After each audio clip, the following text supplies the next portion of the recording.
नमस्कार। मैं वसंत रावल ज्योतिष विद्या ज्ञान चैनल के अंदर आज मैं आपको बताने आया हूं मकर लग्न वाले व्यक्तियों का उम्र के कौन से वर्ष में भाग्योदय होता है।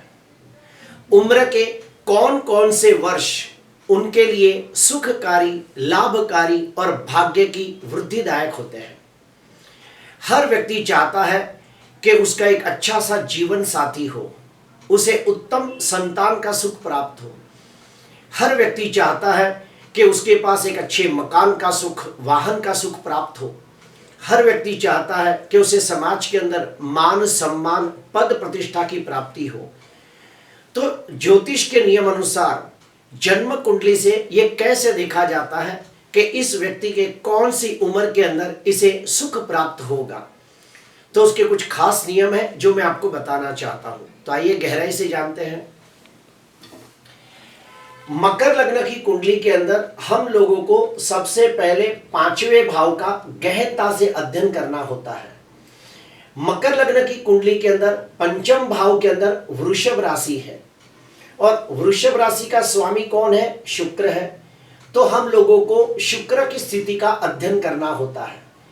मकर लग्न की कुंडली के अंदर पंचमाधिपति शुक्र केंद्र में, त्रिकोण में या फिर दूसरे 11वें भाव में शुभ स्थिति में बलवान होकर बैठा हो तो ऐसे व्यक्ति का भाग्योदय 24 साल की उम्र में हो जाता है।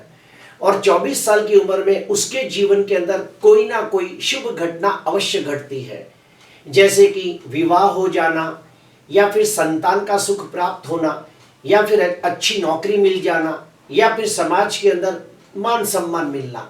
कोई ना कोई शुभ घटना उनके जीवन में अवश्य घटती है। क्यों?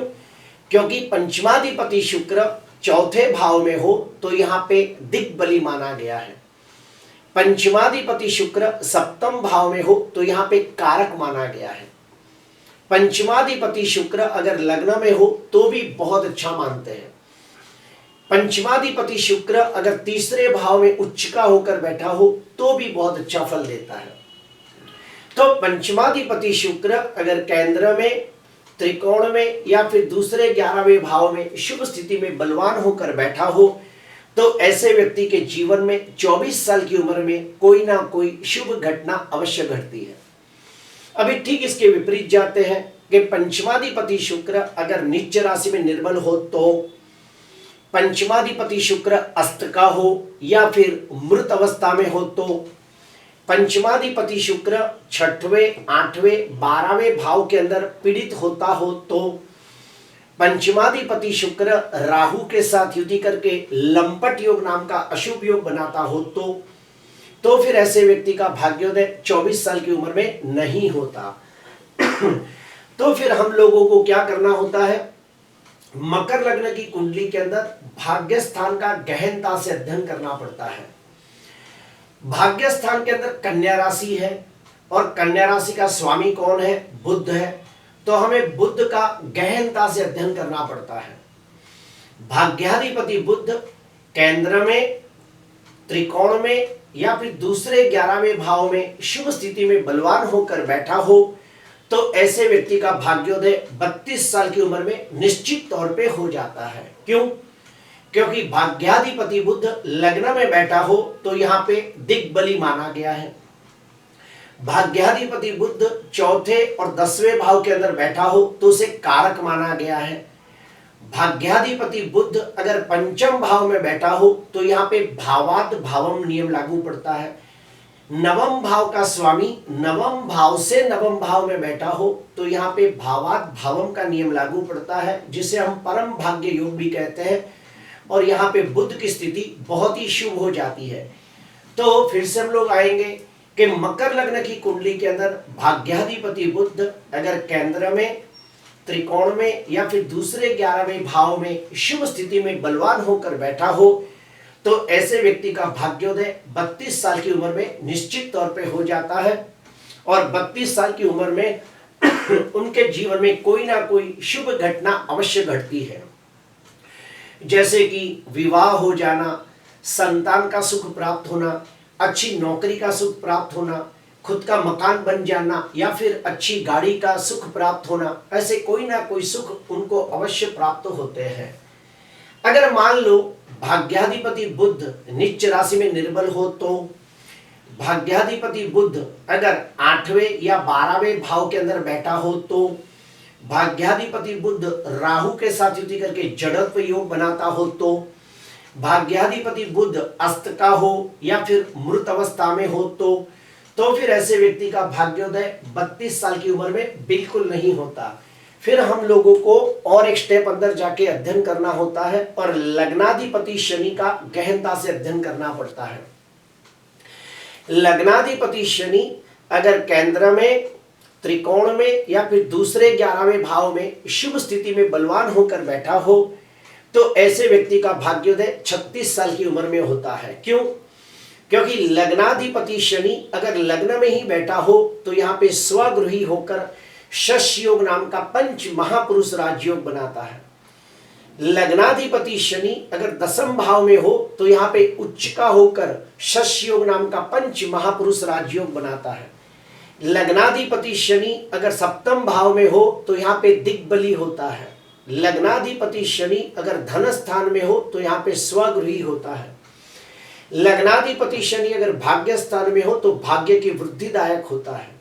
तो इस प्रकार से लग्नाधिपति शनि अगर केंद्र में, त्रिकोण में या फिर दूसरे 11वें भाव में शुभ स्थिति में बलवान होकर बैठा हो, तो ऐसे व्यक्ति का भाग्योदय निश्चित तौर पे 36 साल की उम्र में हो जाता है। सिर्फ शनि 4थे भाव में नीच का हो, तो ये बिल्कुल अच्छा फल नहीं देता। अभी हम लोग इसके अपोजिट जाते हैं कि लग्नाधिपति शनि अगर 4थे भाव में नीच का हो, तो लग्नाधिपति शनि अस्त का हो या मृत अवस्था में हो, तो लग्नाधिपति शनि अगर राहु के साथ युति करके श्रापित योग नाम का अशुभ योग निर्माण करता हो, तो लग्नाधिपति शनि अगर 6वें, 8वें, 12वें भाव के अंदर पीड़ित होता हो, तो फिर ऐसे व्यक्ति का भाग्योदय 36 साल की उम्र में बिल्कुल नहीं होता। हम लोगों को और एक स्टेप अंदर जाके देखना होता है, राहु की स्थिति को देखना होता है। मकर लग्न की कुंडली के अंदर राहु भाग्य स्थान में बैठा हो, तो यहाँ पे स्वगृही माना गया है। राहु कन्या राशि में स्वगृही होता है, तो मकर लग्न की कुंडली के अंदर भाग्य स्थान में राहु बैठा हो या फिर भाग्य स्थान के ऊपर राहु की 5वीं दृष्टि पड़ती हो, 7वीं दृष्टि पड़ती हो या 9वीं दृष्टि पड़ती हो, तो ऐसे व्यक्ति का भाग्योदय 42 साल के बाद होता है और 42 साल तक उसके जीवन में काफी संघर्षों का सामना करना पड़ता है। 42 साल के बाद धीरे धीरे उसके जीवन में सुख आने लगता है। अगर मान लो मकर लग्न की कुंडली के अंदर भाग्य स्थान के अंदर केतु बैठा हो या फिर केतु की वक्री 5वीं, 7वीं या 9वीं दृष्टि भाग्य स्थान पर पड़ती हो, तो ऐसे व्यक्ति का भाग्योदय 48 साल की उम्र में हो जाता है। अभी हम लोग और एक स्टेप अंदर जाएंगे। मान लो मकर लग्न की कुंडली के अंदर पंचमाधिपति शुक्र, भाग्याधिपति बुध और लग्नाधिपति शनि, ये तीनों 3 ग्रह स्वगृही, मित्र क्षेत्री, उच्च के होकर शुभ स्थिति में बलवान होकर बैठे हो, तो ऐसे व्यक्ति के जीवन में 24 साल की उम्र में भी कोई ना कोई शुभ घटना घटती है, 32 साल की उम्र में भी कोई ना कोई शुभ घटना घटती है और 36 साल की उम्र में भी कोई ना कोई शुभ घटना अवश्य घटती है। ठीक और एक स्टेप अंदर जाते हैं कि लग्नाधिपति शनि और भाग्याधिपति बुध, अगर ये दोनों ग्रह आपस में परिवर्तन योग बनाते हो, तो सोने पे सुहागा जैसा फल मिलेगा। लग्नाधिपति शनि और पंचमाधिपति शुक्र अगर परिवर्तन योग बनाते हो, तो भी सोने पे सुहागा जैसा फल मिलता है। कहने का भावार्थ ये है कि लग्नाधिपति शनि, पंचमाधिपति शुक्र और भाग्याधिपति बुध, अगर ये तीनों ग्रह आपस में युति, प्रतियुति या दृष्टि योग बनाते हो, केंद्र त्रिकोण के अंदर हो, तो राजयोग जैसा फल मिलता है और इन ग्रहों की महादशा, अंतर्दशा, प्रत्युंतर दशा के अंदर भाग्योदय के समान फल मिलता है। अभी हम लोग ठीक इसके विपरीत जाते हैं कि मान लो मकर लग्न की कुंडली के अंदर लग्नाधिपति शनि, पंचमाधिपति शुक्र और भाग्याधिपति बुध, अगर ये तीनों ग्रह नीच राशि में निर्बल हो तो, अगर ये तीनों ग्रह राहु से पीड़ित होकर कोई ना कोई अशुभ योग बनाते हो तो, यानी कि तीनों ग्रह एक साथ राहु के साथ हो तो, लग्नाधिपति शनि, पंचमाधिपति शुक्र और भाग्याधिपति बुध अगर ये छठवें, आठवें, 12वें भाव के अंदर पीड़ित होते हो तो, ये तीनों ग्रह अगर अस्त के होते हो तो, मृत अवस्था में हो तो फिर भाग्योदय को कैसे जाना जाता है? तो उसके लिए सबसे अच्छा तरीका है महादशा का गणित देखना। महादशा के द्वारा भी आप भाग्योदय का समय निकाल सकते हो। कैसे? तो सुनिए। लग्नाधिपति शनि की महादशा में भाग्याधिपति बुध की अंतर्दशा हो और उसके अंदर पंचमेश शुक्र की प्रत्युत दशा है, तो वो जो समय होता है वो भी भाग्योदय के समान होता है और वो समय के अंदर कोई ना कोई शुभ घटना अवश्य घटती है।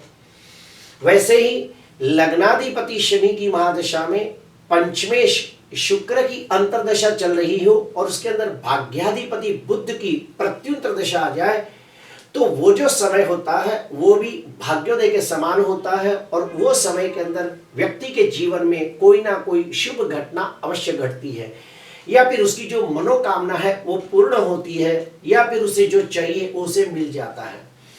ठीक वैसे ही भाग्याधिपति बुध की महादशा में शनि की अंतर्दशा में शुक्र की प्रत्युत दशा हो, तो वो जो समय होता है वो भी भाग्योदय के समान होता है।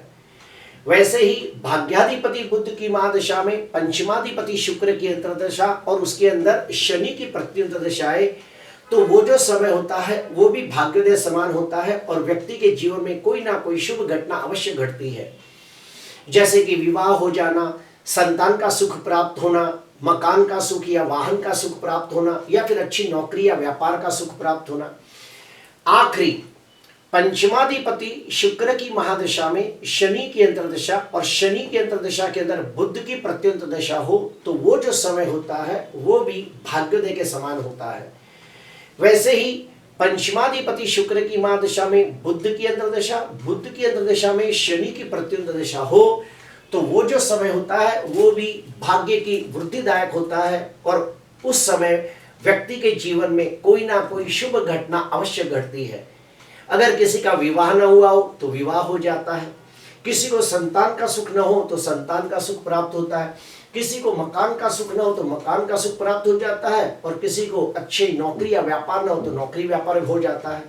तो कहने का भावार्थ ये है कि लग्नाधिपति शनि, पंचमाधिपति शुक्र और भाग्याधिपति बुध, ध्यान से सुनना, लग्नेश शनि, पंचमेश शुक्र और भाग्येश बुध, ये तीनों तीन कुंडली के योग कारक ग्रह है, राजयोग कर्ता ग्रह है।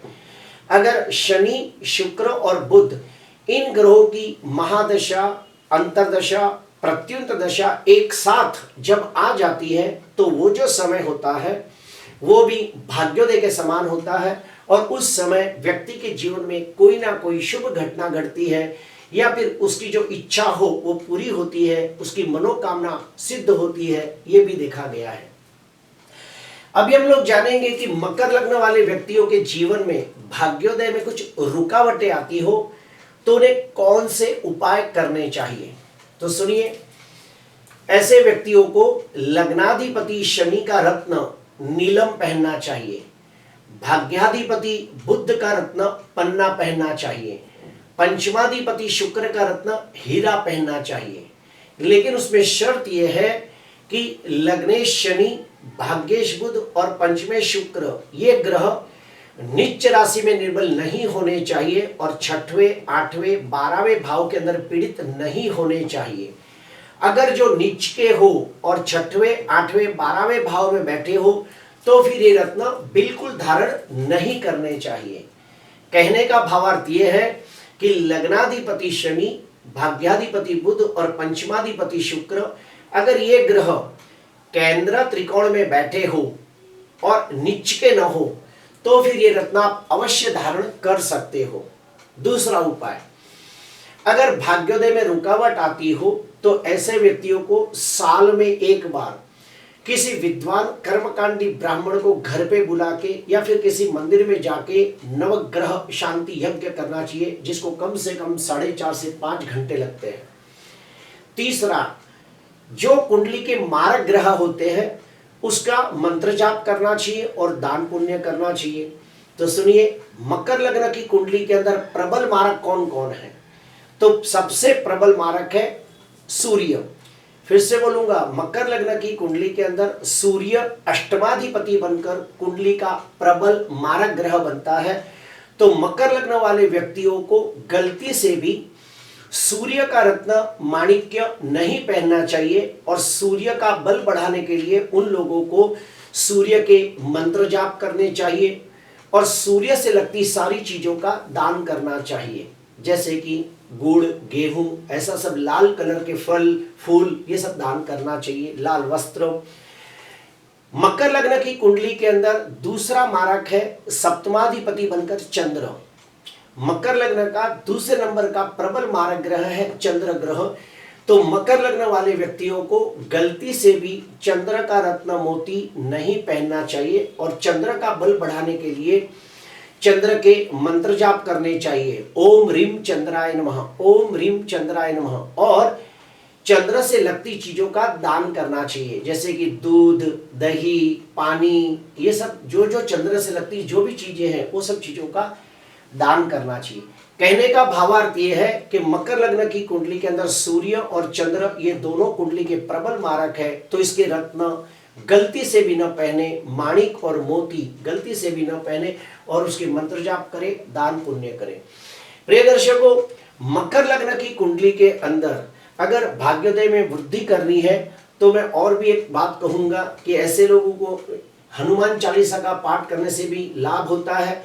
भाग्याधिपति ग्रह बुध है, तो बुध के भगवान है विष्णु, तो उन लोगों को विष्णु भगवान की पूजा आराधना करनी चाहिए, विष्णु सहस्त्र नामावली का पाठ करना चाहिए।